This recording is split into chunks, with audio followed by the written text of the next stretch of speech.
I'm Lori Benoit, and we're here at the Greenberg Family Conservation Area in West Hampton, Mass. It's a beautiful property of the Kestrel Land Trust, and I want to invite you to come out and explore this with me. I'm going to be talking about introducing you to a practice called Shinrin Yoku, which translated literally means forest bath, practice that originated in Japan. And I'm going to just tell you a little bit about how I came to participate in this kind of forest bathing. Just growing up, I was always outdoors, always enjoying nature, tramping after my three older brothers through swamps and woods and fields, wherever we were, at the ocean. Also being taken on nature hikes by parents and professors. So it was really just part of who I was.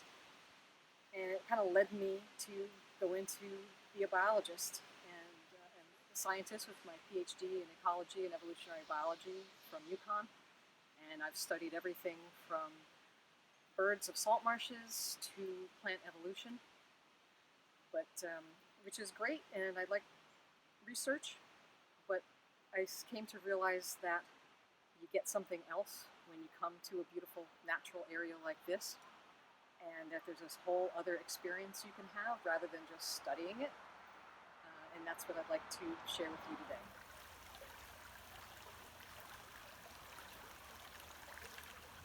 I'm a scientist that has studied everything from birds of salt marshes to plant evolution.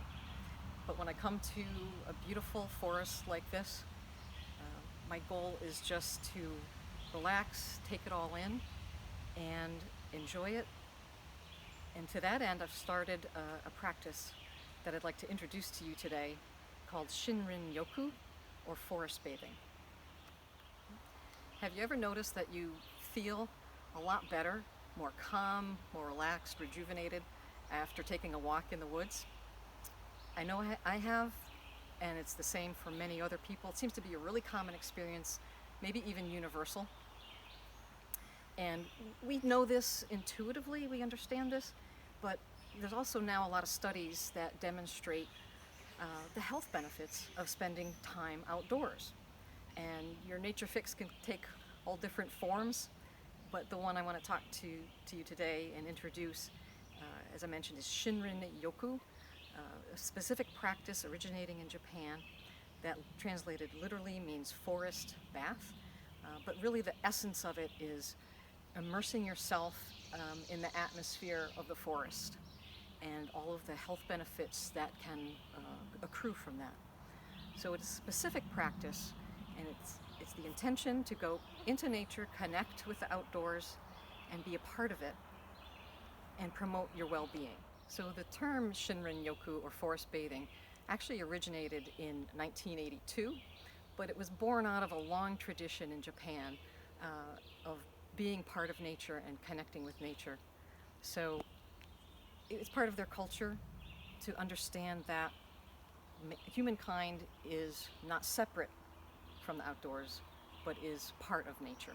And of course, that's true for many cultures around the world and throughout the ages, where we are part of the forest. We would go and be part of the forest for food and water, medicines, and shelter. So many of these studies have looked at being out in nature in general, but also focusing specifically on the benefits of forest bathing. And for emotional health, they've demonstrated that there are benefits such as reduced anxiety, lessened symptoms of depression, mental clarity and focus, and just general improved mood. And those may be subjective measures, but they're also very specific physiological measures and benefits that have been demonstrated, such as lower blood pressure and reduced levels of stress hormones like cortisol and adrenaline, and improved heart rhythms. So there's this whole host of reasons and benefits for going out and enjoying nature and doing a walk and forest bathing. So why don't you come with me, and we'll start on our way through the forest, and I'll just demonstrate a few general practices that you might want to incorporate the next time that you go for a walk in the woods.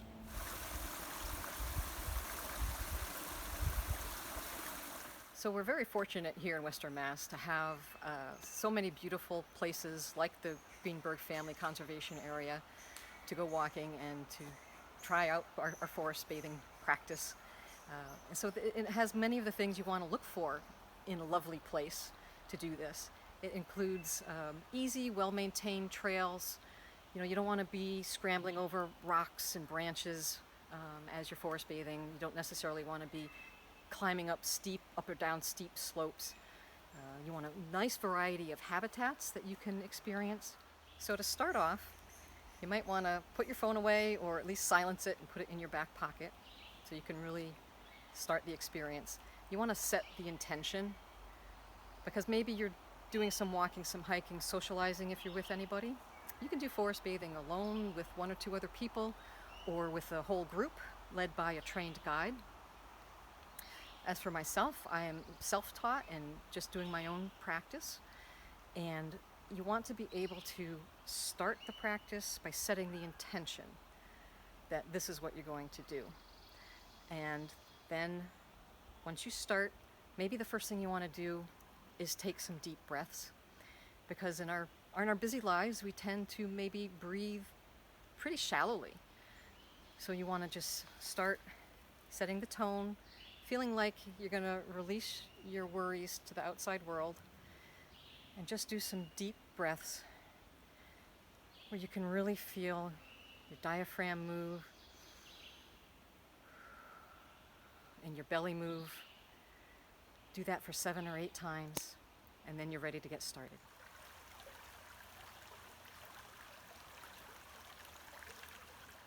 So at its most basic, a nature walk or forest bathing is a slow meander through the forest, taking it all in through your senses. So you're just looking around, you're seeing dappled light through the leaves. It's whatever you want to notice. It's whatever calls to you or invites you to come and explore. You might want to touch something you're not used to touching, a slightly fuzzy fern, you know, the points of a leaf. You want to look at the veins on a leaf. You want to listen to everything that you can hear in the woods. So it turns out that you wind up not going very far because you're exploring and taking it all in at a slow pace. You might do an hour or more forest bathing and only go maybe a half a mile. Along your walk, you might want to incorporate 1 or 2 of these quiet activities. This one is called Touch the Tree or Be the Tree or Hug the Tree. Any of those work. It's whatever has meaning to you or calls to you.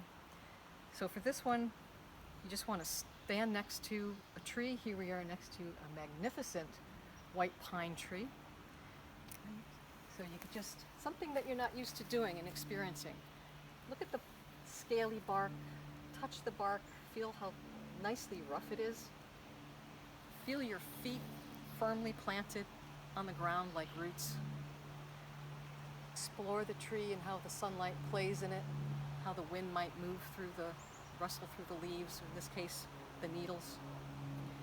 Like after a storm like yesterday, you might find some little branches on the ground. And for the evergreens, they're really nice to smell.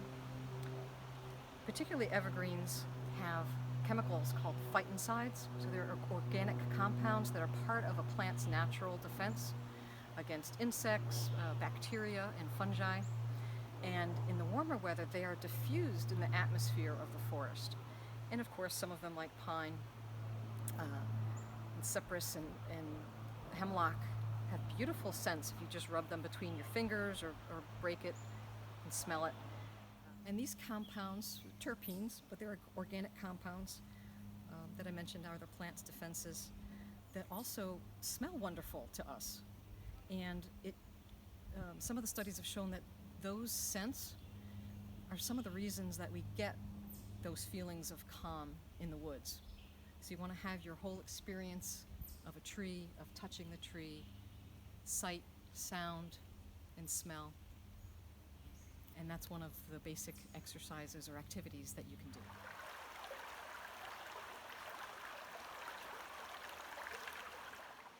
So there are many different sitting activities that you can do, quiet activities in the woods. You can do it if you find a rock or a stump or a log. Luckily here at Greenberg, there's some little benches tucked away here and there. So, but this one I'm going to show you or demonstrate is just a very simple sitting exercise. Actually, you could do it standing too, but we'd say we're going to do it as a sitting activity, is listening to nature. So you want to start off, find your lovely spot, and think, slow down, release thoughts or cares or worries, and then start to listen and to notice everything that you're hearing. Listen close by. I can hear the gentle wind in the leaves near me. Listen to the bird calls, bird songs, anything that might, come to your hearing and arise in this area that you're in now. Just notice it, and then after maybe 5 minutes, then you might want to close your eyes and really focus on what you can hear in all directions, very far away, the most distant sounds, and just take it all in, relax into it. You're just really being present to what you're hearing in the woods, and be present to whatever you're feeling. If you have thoughts come up, let them go, and just focus on your sense of hearing.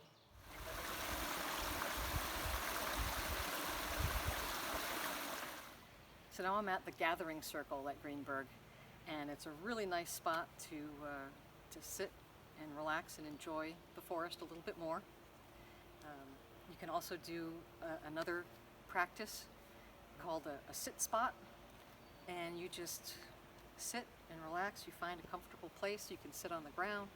I brought a little towel because this great tree stump is still wet from yesterday's downpours, and the sit spot tends to be done towards the end of the forest bathing practice, and it's a sit spot and a slow reveal. And you just want to be very quiet and still.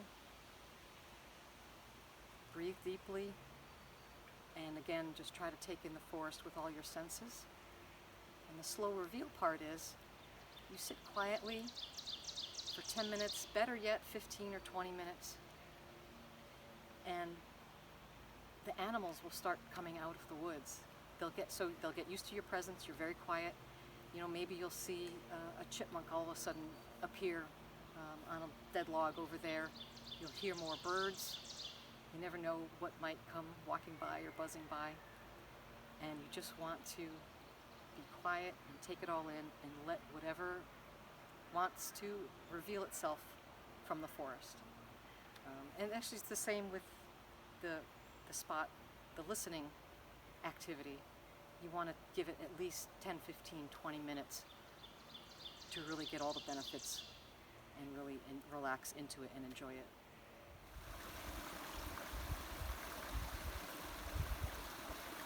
So also to wrap up and start to think about transitioning back to daily life. Someplace like this in a circle, you might want to vocalize out loud or just to yourself what you experienced, what you felt, what the day meant to you. If you're in a group, there's a practice where you pass a stick, and you call it a talking stick, and whoever has the stick can speak, and they can share whatever emotions, feelings, images, memories have come up for them that they care to share with the other people. And again, if you're in a group and you don't want to share, you want to keep it private, then you can just pass the stick along and know in yourself, what you got from the day. But in the end, just know that there's no right or wrong way to experience nature or to do forest immersion, forest bathing. It's just getting out there and doing it and experiencing it and hopefully getting those health benefits. I mean, there are people who combine yoga or meditation with forest bathing. And sometimes I myself want to get some exercise. I'll take a vigorous hike out someplace, get distant out into the woods, And then I set the intention, and then I start my slow walk back and my forest bathing practices. So it's really up to you what you want to do, how you want to experience it, and get all those health benefits. And then in the end, you're ready to cross this threshold and go out back to your daily lives. But hopefully you've left some of your cares and worries behind, and you go back to your day and your life refreshed and ready to continue on with whatever you need to, but always knowing that these beautiful places are here for you, for all of us, to come back to whenever you want to enjoy and feel all those benefits, both emotional, physical, spiritual. Thank you.